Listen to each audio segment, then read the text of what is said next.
తమ్ముడేంటి ఇలా ఉన్నాడు? అభి సంగతి మీ తమ్ముడికి అప్పగిస్తే ఇక అయిపోయినట్టే. నా తమ్ముడి గురించి నీకు తెలియదులే కేతన. వాడు అప్పుడప్పుడు కాస్త ఫన్నీగా కనిపిస్తాడు కానీ ఒక్కోసారి ఫైర్ మీదుంటాడు. అప్పుడు వాణ్ణి ఎవ్వరూ ఆపలేరు.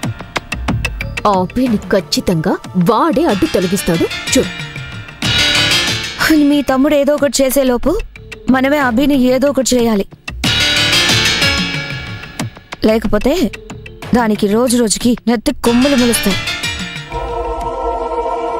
ఆ కొమ్ములు విరిస్తే గాని నాకు మనశ్శాంతిగా ఉండదు. ఏమింది కేతన? మాటల వరకు ఉండే అభి ఇప్పుడు చేతుల వరకు వచ్చింది. నా మీద చేయి చేసుకుంది.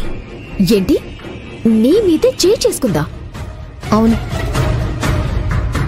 అది నాకు గుర్తొచ్చిన ప్రతిసారి నా కొళ్ళు మండిపోతుంది, రక్తం మరిగిపోతుంది. అభికి పోయే కాలం దగ్గర పడిందిలే కేతన. నువ్వేం బాధపడకు. దాన్ని 7 రోజులు పూర్తవకముందే తనకు తానే బయటికి వెళ్ళిపోతాను, నన్ను వదిలేయండి అని ప్రాధేయపడేలా బుద్ధి చెప్తాం.